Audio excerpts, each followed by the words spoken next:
نہ ہی آپ کے رب نے آپ کو چھوڑا، نہ ہی دشمنی اختیار کی، اور آپ کا آنے والا دور آپ کے گزرے ہوئے دور سے بہتر ہوگا، اور عنقریب آپ کا رب آپ کو اتنا کچھ عطا فرمائے گا کہ آپ خوش ہو جائیں گے۔ کچھ چیزیں لمحوں میں نہیں دی جاتی، وہ اکثر صدیوں میں تمہارا حصہ لکھی جاتی ہیں۔ وہ فرماتا ہے سب کو چھوڑ کر اندھا اعتبار کر لو مجھ پر، یقین کرو میں اپنے وعدوں کا بڑا سچا ہوں۔ جب زندگی بے ترتیب کر کے رکھ دیتی ہے نا، تب اللہ خود تمہیں دعاؤں کو ترتیب دینے کا ہنر سکھا دیتا ہے۔ وہ جب تمہاری دعاؤں کو قبولیت کے لیے چن لیتا ہے، وہ تب تمہارے دل میں اس دعا کا خیال بار بار ڈالتا ہے۔ زندگی میں جب بھی تم گرتے گرتے سنبھل جاؤ تو جان لینا کہ تمہاری دعاؤں نے ہی تمہیں سنبھالا ہے۔ بے شک میرا رب وہ ہے جو انسان کے روح کی اندر کی اذیتوں کو بھی جانتا ہے۔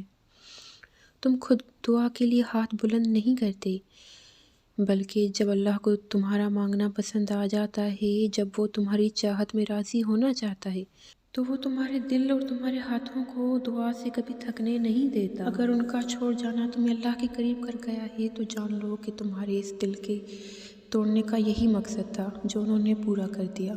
تمہیں شکر گزار ہونا چاہیے کیونکہ تم نے جو پا لیا ہے وہ اس سے بہتر ہے جو تم نے کھویا۔ اللہ تمہیں کمزور اس لیے نہیں کرتا کہ تمہیں سزا دے سکے، بلکہ وہ تمہیں اس لیے تھکا دیتا ہے کہ تم جان سکو کہ تمہاری ساری طاقتیں صرف اللہ کے ساتھ ہیں۔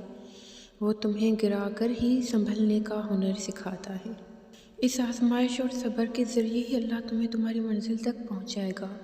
کچھ لوگ اللہ کے در کے لیے ہی پیدا کیے جاتے ہیں۔ اللہ ان کو چن لیتا ہے، کبھی رلا کر، کبھی آزما کر، کبھی تکلیف دے کر۔ وہ اپنے خاص بندوں کو دوسروں سے الگ کر دیتا ہے۔ کچھ اس مقام تک چل کر خود آتے ہیں اور کچھ کو کھینچ کر لایا جاتا ہے۔ اور جب اللہ تمہارے دل سے کسی چیز کا خیال نہیں نکالتا تو وہ اسی چیز کو تمہاری حقیقت بنا دیتا ہے۔ آزمائش طویل اس لیے بھی ہے کیونکہ تم درد میں ہی اللہ سے ملتے ہو۔ بڑی طاقت رکھی ہوتی ہے اللہ نے ٹوٹے ہوئے دلوں میں، اور جب ان دلوں کا ایمان بھی اتنا ہی طاقتور ہوتا ہے نا کہ ان کے دل ریزہ ریزہ ہو کر بھی بکھر کر بھی اللہ سے مانگتے ہیں، تو یہ کائنات کی کوئی بھی قوت ان کی دعا کو نہیں ہرا سکتی۔ پھر ان کی زبان جو کہتی ہے وہ ممکن ہو جاتا ہے۔ بے شک اللہ تعالیٰ کے ڈر کی وجہ سے تم جس چیز کو چھوڑ دو گے، اللہ عز و جل تمہیں اس سے بہتر عطا فرمائے گا۔ اللہ سے مانگو، پھر مانگو اور مانگتے رہو، وہ دے گا، وہی دے گا، کیونکہ صرف وہی دے سکتا ہے۔ رسول اللہ صلی اللہ علیہ وسلم نے فرمایا، مسلمان کو جو تکلیف پہنچتی ہے حتیٰ کہ کانٹا بھی چبھتا ہے تو اللہ پاک اس کے عوض اس کے گناہ کو مٹا دیتا ہے، اور تمہارے چاہنے سے کچھ نہیں ہوتا جب تک اللہ نہ چاہے۔ بے آواز لاٹھی، مگر تم جانتی ہی کب ہو کہ لاٹھی رب العالمین کی بے آواز ہوتی ہے۔ جانتی ہوتی اگر تو یوں زندگیاں اجیرن نہ کرتے دوسروں کی۔ غلط محبتیں، غلط لوگ، غلط وقت، سب کچھ ہمارے نصیب کا حصہ ہوتا ہے۔ میرا یقین ہے کہ جب آپ غلط محبت سے گزرتے ہیں تو اللہ نے آپ کو اس کے اجر میں وہ محبت دینی ہوتی ہے جسے پا کر آپ وہ ساری تکلیفیں بھول جاتے ہیں جو آپ کو غلط محبت سے ملی ہوتی ہیں۔ پھر آپ اس پوائنٹ پہ آ کر کہتے ہیں کہ یہ اجر تو ان تکلیفوں سے بہت بڑا ہے۔ یقین کریں ساری خامیاں اور کمیاں پوری ہو جاتی ہیں وقت کے ساتھ ساتھ، صبر کے ساتھ ساتھ۔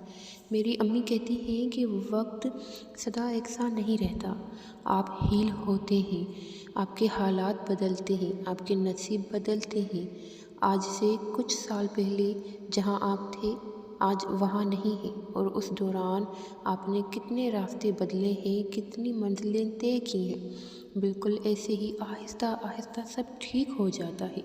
بس یقین رکھنا سیکھیں کیونکہ آپ بھلے ابھی نہ جانتے ہوں کہ آپ کہاں جا رہے ہیں، لیکن اللہ جانتا ہے کہ اللہ آپ کو کہاں لے کر جا رہا ہے۔ یقین کریں صرف اس کا جاننا ہی آپ کے لیے کافی ہے۔ اللہ جانتا ہے اللہ سے بہتر انتخاب تمہارے لیے کوئی بھی نہیں کر سکتا۔ تمہیں بنانے والے سے بہتر کوئی بھی یہ نہیں جان سکتا کہ تمہیں کس کی کب اور کتنی ضرورت ہے۔ تو کبھی بھی یہ مت سوچنا کہ اللہ بے خبر ہے تم سے، یا اسے پتہ نہیں ہے کہ تمہیں کیا چاہیے، کیونکہ تمہارے ذہن کا حصہ ہونے سے پہلے تمہاری حسرتیں اللہ کو پتہ ہوتی ہیں۔